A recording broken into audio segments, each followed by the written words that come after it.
today we'll be making candles for the first time. So, we have everything already prepared. We have the instructions. We have a measuring cup for the fragrances. We have 2 fragrances. We have black opalin, which is also a perfume which smells great. And we also have wood sage and sea salt. And since we have 2 different fragrances, we also have 2 different candle pots, both of them prepared with wicks inside. And we also have this measuring scale we have the actual wax itself. We have a spoon to collect the wax. We have a boiling pot, and we're going to use a double boiling method where we have this pot full of water and we fill this one with wax inside and we put it in like this. And we have a steering chopstick for the wax. In this case, we're using the soya wax, and we're going to start first by measuring the wax. Both of these containers are 10 ounces each, and we're going to need 210 grams of wax and 18 grams of fragrance, and that is 8% of the fragrance. 100% is the entire container filled. So let's start with measuring the wax first. So we have our little mini scale, and it has to get to about 210, around 210. So I'm going to use a scooper.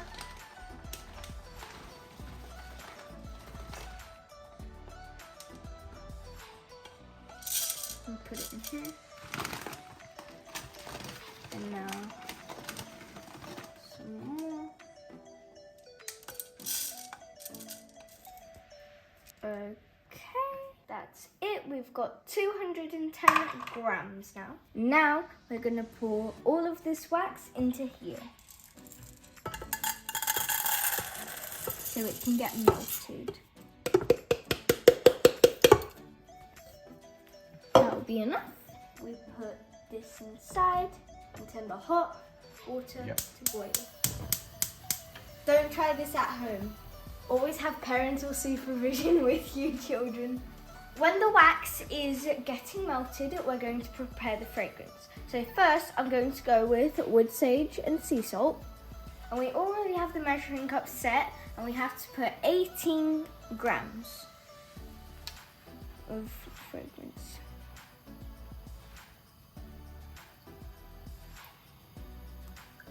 $18 grams. I made a little bit of a mess, but it will be fine. So now we have 18 grams of fragrance in here. Okay guys, the wax has reached more than 75 degrees. So now we can turn the stove off. We can take the thermometer out. So guys, now we have to wait until the wax cools down until it's 50 degrees. So then after, we can pour our fragrance in, stir it around, and then make our candle. Guys, while we're waiting for this wax to cool down until it gets to 50 degrees, we're going to prepare the wax for the other container. So we have 2 candles with 2 different scents. We're going to do the same, guys. 210 grams of wax. Let's take the wax, pour it in. Guys, now we've reached 50 degrees. Well, not exactly 50. So now we're going to pour in the fragrance and mix it up with the thermometer. So now we're going to take it out, wipe this clean, and carefully we're going to pour this in the container.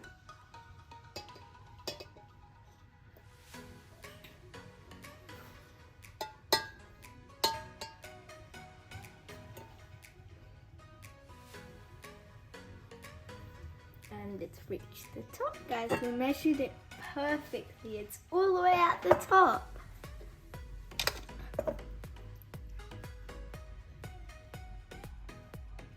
So now we're gonna leave this here to dry or to cool down.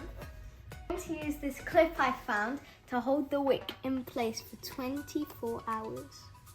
Just started to melt the second one. Now we're going to put it in.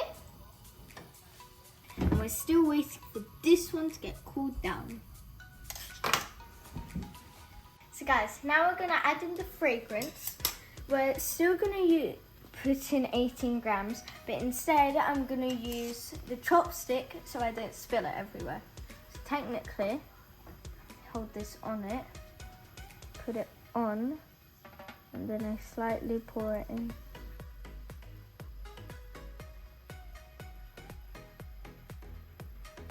Take a while. 18 grams. It's already 80 degrees, or about to be 80 degrees. All the wax is melted, so now I'm going to turn it off and wait for it to cool down. As this time we're going to use 45 degrees instead of 50.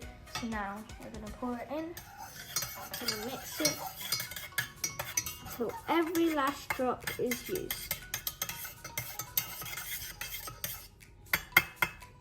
Now we're going to pour it in. So I'll keep this here still.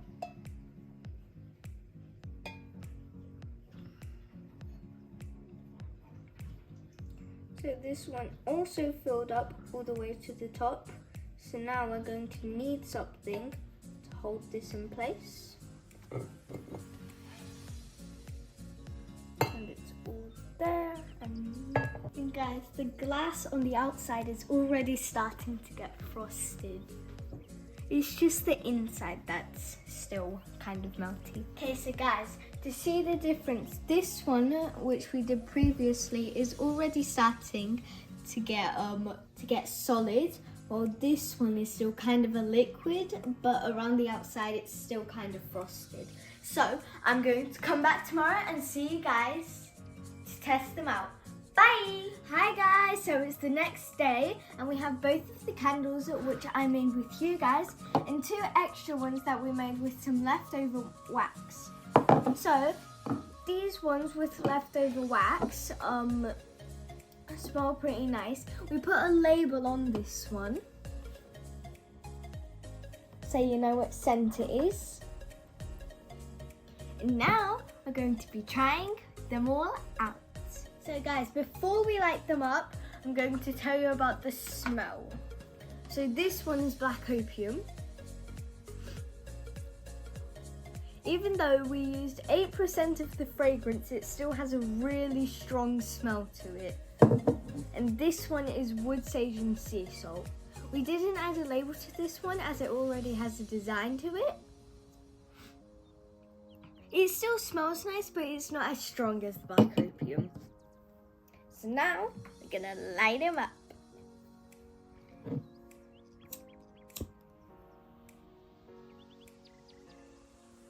There we go. And we're also going to test to see if the fragrance spreads everywhere. So it's burning quite nicely, like it's supposed to. And we're also going to light up this one and the 2 extras. And this one's wood sage and sea salt. Ooh, this one I can already smell the fragrance. If we set this one over here, maybe it might not make contact with both of the fragrances. So guys, you can leave a candle for like a couple of hours so it makes a pool of wax so the fragrance spreads out in the room. Guys, even though the pool of wax is so small, I could already smell the fragrance. This one also, you can't smell it that much yet, but still there's a lot of fragrance. So guys, in my opinion, I think this candle wins, so the black opium, because it has more of the scent filling up the room. But even though wood sage and sea salt is still nice, it doesn't like spread around the room that much. So that'll be it for today, and there'll be a lot more surprises to come. Bye!